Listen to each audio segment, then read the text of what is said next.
stood there at my own retirement party in the house I built from nothing and told me it was time to think about transitioning. That was the word she used. Transitioning. Like I was a business being handed over to new management. I didn't yell. I didn't throw anyone out.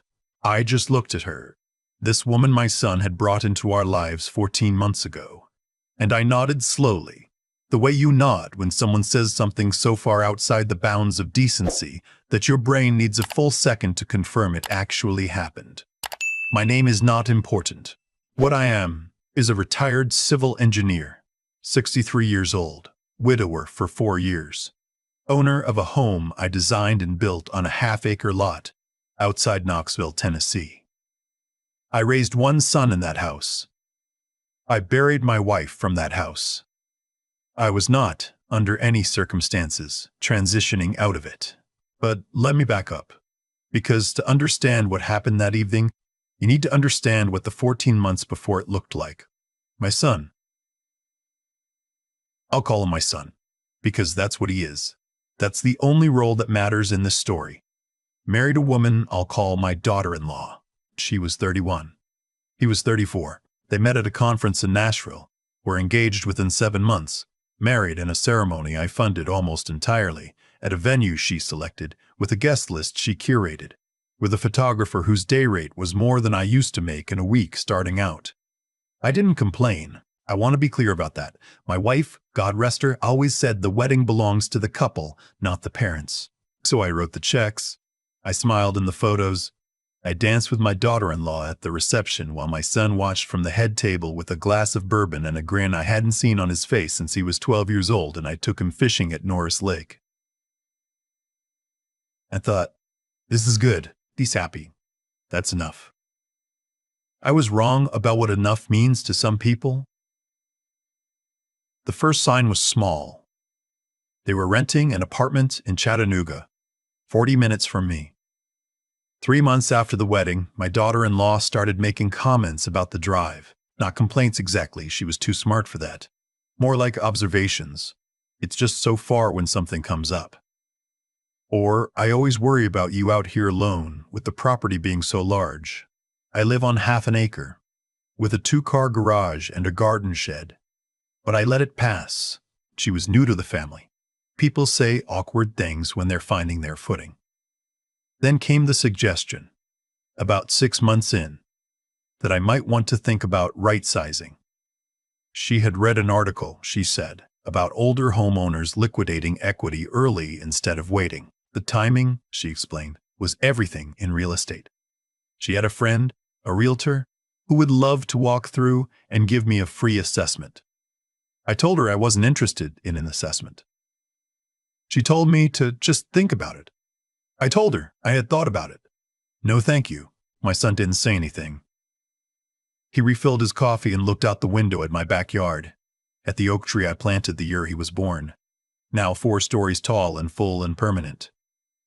I should have said something then. To him, specifically. I didn't. The retirement party was my idea. 32 years in civil engineering, the last 12 as a project director for the state. I wanted to market properly, not a big production, just people who mattered. I invited 27 people, colleagues, neighbors, a few old friends, my son and daughter-in-law. I catered it myself more or less. My neighbor Pauline helped with the food. I strung lights in the backyard. It was a Tuesday evening in October and the weather was perfect. Cool and clear. The oak tree just beginning to turn. The first few hours were everything I'd hoped for. People I'd worked with for decades standing in my kitchen, telling stories I hadn't thought about in years. My old supervisor, who is 78 and still sharp as a tack, stood at the kitchen island for an hour straight and held court, and I laughed harder than I had in months. My daughter-in-law arrived with my son at 7, an hour after the party started. She was dressed impeccably, as always. She kissed my cheek, handed me a bottle of wine I would never have bought for myself, and immediately began a conversation with a woman she had never met about the real estate market in East Tennessee. I noticed it, but I didn't dwell on it. The moment came around 9 o'clock. Most guests had eaten. The pace had slowed. My son was talking to someone near the fire pit. My daughter-in-law found me in the kitchen and asked if we could talk privately for a moment. We stepped into my study, the room where I have my drafting table, my bookshelves, the framed photograph of the overpass I designed in 1998 that I am still proud of. She closed the door. She said, "I want to talk to you about the house." I said, "All right." She said she and my son had been talking, and she was very careful with the word talking, very deliberate, like it was load-bearing, and they felt that with my retirement, with me being alone out here, it might be the right time for me to think about transitioning into something more manageable. A condo, perhaps. Or one of those nice 55-plus communities outside of town. I looked at her. She said they had spoken to her realtor friend. Informally, just to get a sense, and the house, in this market, could net me somewhere between $400,000 and $430,000. After paying off the remaining mortgage, which she somehow knew the approximate balance of, I would clear around $310,000. Enough, she said, for a very comfortable condo purchase and a healthy cushion. I said, "You looked into this?" She said, "We just wanted to be prepared." I said, "And my son asked you to have this conversation." She paused. She said, "We discussed it together." I want to tell you what that pause felt like. It felt like the floor shifting. Not because I was surprised she was capable of this. I had seen enough of who she was by then to not be entirely surprised. What shifted was the understanding that my son had sat across from this woman at some point, maybe at their kitchen table, maybe in bed at night, and had said, "Yes, okay, you talk to him. You do it." And then he had come to my party and stood in my backyard by the fire I built and let her walk me into my own study, alone. I said, "This conversation is over." She said, "I'm just trying to help you think clearly about." I said, "I know exactly what you're doing, and I want you to leave my study." She looked at me with an expression I can only describe as recalibrating. Like she was adjusting a plan. She said very quietly, "You know this house is too big for one person." I opened the door. I did not say anything to my son that night. He came to find me 20 minutes later, when the party was still going, and he looked at my face, and he knew something had happened. He asked if everything was okay. I told him yes, enjoy the party. He put his hand on my shoulder and said, "Dad, she means well. She means well." Those 3 words told me everything I needed to know. I slept on it. 2 nights, actually. I have learned in 63 years that the decisions you make in the first 24 hours after being ambushed are the decisions you regret. So, I slept on it. I went through my morning routine. I drank my coffee on the back porch and looked at my oak tree, and I thought very carefully about what I knew, what I didn't know, and what I was going to do. What I knew, my daughter-in-law had been building toward this for months. The comments about the drive. The right-sizing article. The realtor friend. This was not a spontaneous concern. This was a plan. What I didn't know. How much of it was hers, and how much of it was my son's. What I was going to do. Find out. And then act. I called my son on a Thursday morning and asked him to meet me for coffee. Just the 2 of us. He sounded slightly wary, which told me he'd been debriefed. He said, "Sure, Saturday morning?" I said, "Thursday morning. Today." He came. We sat in a diner I've been going to for 15 years. The same booth, the same waitress who knows I take my coffee black. I let him order. I let the coffee come, and then I set my cup down and I said, "Tell me, in your own words, what you're hoping happens with the house." He did that thing he's been doing since he was a teenager when I catch him in something. The little exhale. The look to the side. He said, "Dad, it's not like that." I said, "What is it like?" He said they were thinking about the future. He said the house was a lot for one person. He said his mother would have wanted me to. I stopped him there. I said, "Don't." He stopped. I said, "Your mother built that house with me. She picked every cabinet and every light fixture and every piece of tile in that kitchen. You don't get to use her name to make this argument. He looked like I'd struck him. Good. I said, I want you to answer one question honestly. Did you tell your wife the approximate balance of my mortgage? The pause before he answered was long enough to answer the question.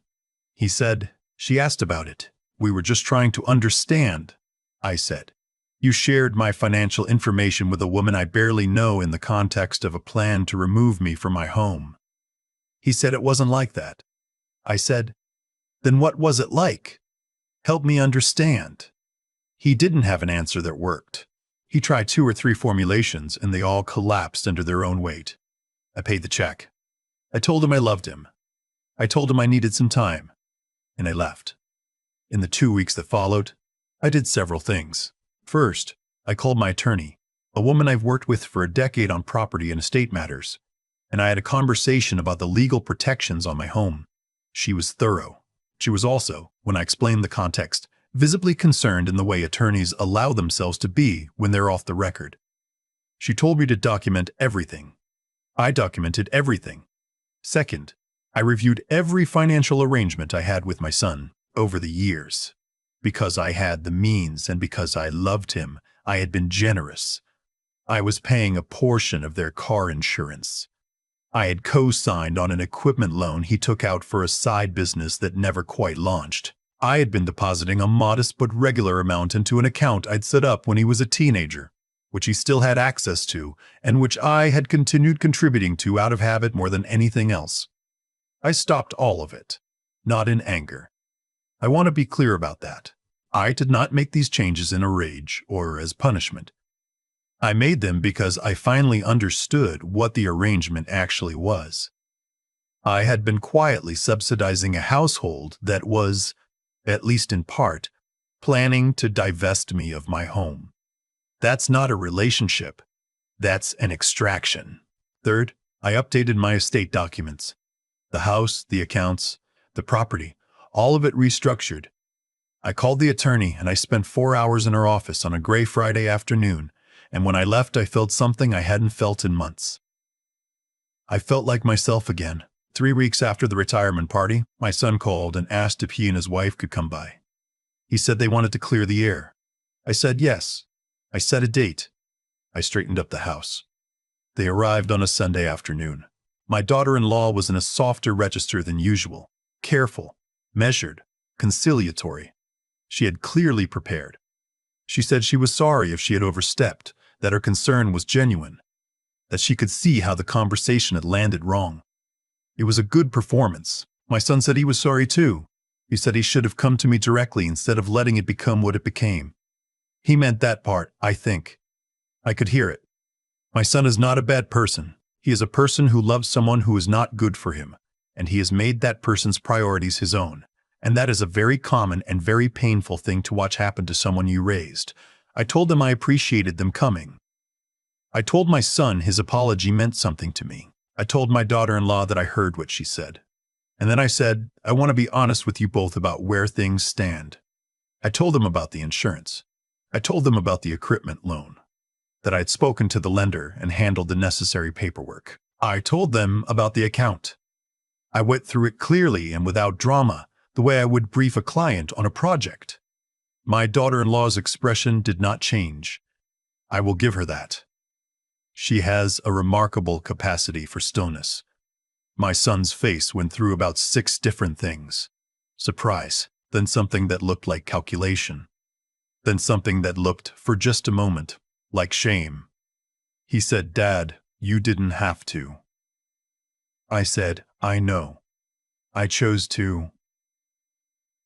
There was a long silence. My daughter-in-law said, Is this because of the conversation I had with you at the party? I said, It's because of everything. She said, Everything. I said, Yes. Another silence. The oak tree was visible through the back window. Still there. Still exactly where it had always been. She said very carefully, I think you're making decisions from a place of hurt rather than reason. I looked at her for a moment. Then I said, The estate attorney I worked with has 40 years of experience. My financial advisor has been with me for 18. I'm comfortable with the quality of the reasoning. That was the end of that argument. They left about 40 minutes later. My son hugged me on the porch. It was tight, longer than usual. I held on. I did not cry until I was back inside. Not because I was sad about what I'd done. I knew what I'd done was right. I cried because I could feel, in that hug, the boy he used to be. The kid who came running in from the backyard to show me a turtle he'd found by the fence. The teenager who sat with me on that same porch the night his mother got her diagnosis and didn't say anything. Just sat there because he didn't know what to say. And neither did I, and somehow that was enough. That boy was still in there somewhere. He'd just gotten very lost. A month passed, then 6 weeks. My son texted a few times, short messages checking in. I responded. I was not cruel. I was not cruel. I was just measured, in a way I had perhaps not been for most of his adult life. He was 34 years old. He had a good job. He had a wife he had chosen. He was going to have to figure out who he was in relation to all of that. I couldn't do it for him. My daughter-in-law did not contact me directly, which she did, and I found this out through my son, who told me more than he probably should have in one of his check-in calls, would start asking questions about the estate changes. She wanted to know, he said, if the attorney changes were final, if there was a will, what was in it. My son, to his credit, told me this directly. He said, I felt like you should know. I said, thank you. He said, Dad, I don't know what to do. I said, I know. He said, I love her. I said, I love her. I said, I know that too. I said, here's what I can tell you. I will always be your father. That's not changing. But I am also a person, with a home I built and a life I built, and I will not be managed out of either one of them, not by anyone. And if the woman you married cannot accept that, then the two of you are going to have to decide what that means. He didn't say anything. I said, that's not an ultimatum. That's just the truth. 2 weeks after that conversation, I got a call from a number I didn't recognize. I almost let it go to voicemail. I picked up on the third ring. It was a woman. She introduced herself as my daughter-in-law's mother. I had met her once, briefly, at the wedding. A sharp woman. Smart. I remembered thinking at the time that the apple hadn't fallen far. She said she hoped I didn't mind her calling. She said she'd gotten my number from her daughter. I said that was fine. She said she had been made aware of some of the recent family situation, and she wanted me to know that she did not condone her daughter's behavior. That she had raised her daughter to have more respect than that, and she was embarrassed, and she was sorry. I was quiet for a moment. She said, I know an apology from me doesn't fix anything. I just thought you deserved to hear it. I said, I appreciate that more than you know. She asked how I was. I told her I was all right. I told her I was back in the garden, which I had neglected for a while. She said her husband had been a gardener. I said mine too. That my wife had kept the beds along the side of the house, and I had finally learned the names of what she planted. 4 years too late. We talked for 20 minutes. It was the most straightforward conversation I'd had with anyone connected to that situation since it began. When we hung up, I sat in my study for a while. In the room where all of this had started, where I had stood with a woman who saw my home as an asset and my age as an opportunity. I thought about how much had changed in just a few months, how much had been stripped away, and how much had, underneath that stripping, remained. The house was still mine.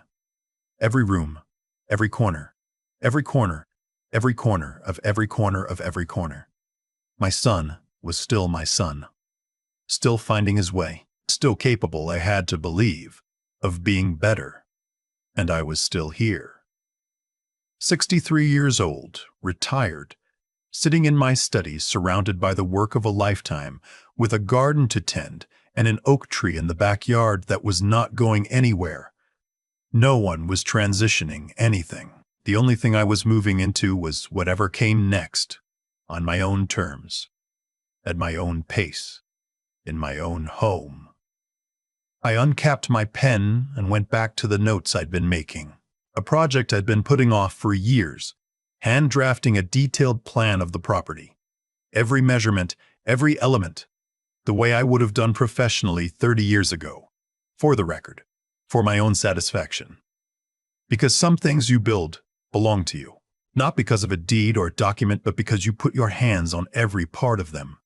And some things, no matter who comes along with their assessments and their plans and their careful measured words, do not get taken away.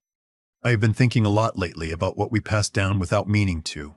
Not money, not property. The other things, the patterns, the tolerance for being treated a certain way, the habit of writing checks and asking nothing in return and calling it love when really, if you're honest, some of it was just easier than the conversation you didn't want to have. I'm not saying I was a bad father. I don't believe that. But I was, for a long time, a father who confused generosity with relationship. I gave, and somewhere in that giving I stopped paying attention to what was growing on the other side of it. My son grew up understanding that if he waited long enough, things would work out, that discomfort was temporary. That someone would smooth it over. I was that someone, more times than I can count.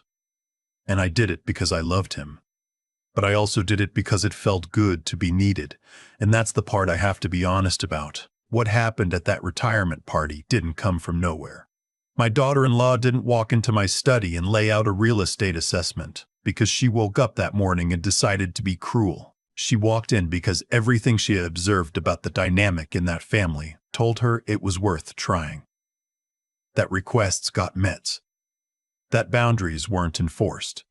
That the path of least resistance ran straight through me. The thing about cause and effect is that it doesn't care about your intentions. You could do something from love for 30 years and still end up at the end of it, having taught exactly the wrong lesson. I taught my son that there were no real consequences. My daughter-in-law learned that from him before she ever met me. What changed everything, and I mean this, was not the anger. I felt anger, yes, in that study. And I felt it again in that diner booth watching my son look out the window instead of at me. But anger by itself has never built anything I'm proud of. What changed things was clarity. The moment I stopped trying to understand what my daughter-in-law's intentions were and started paying attention to what her actions actually showed me. The moment I stopped giving my son credit for who I hoped he was becoming and started responding to who he was showing up as. That's the discipline nobody talks about. Not the confrontation, not the financial decisions, not the attorney's office. The discipline of seeing clearly without softening what you see to protect yourself from what it means. My son is still my son. I believe he will find his way. But I cannot find it for him. I couldn't 30 years ago, and I can't now. The most honest thing a parent can do, eventually, is stop standing between their child and the weight of their own choices. The oak tree is still in the backyard. I had coffee out there this morning. The garden alongside of the house is coming back. Slowly. The way things come back when you finally pay them proper attention. I built this house with my hands and my wife's vision and 30 years of work. No one is transitioning me out of it, not with assessments, not with careful words, not with concern dressed up as strategy. I am 63 years old, and I know who I am. That, in the end, is the only thing that was ever worth holding on to.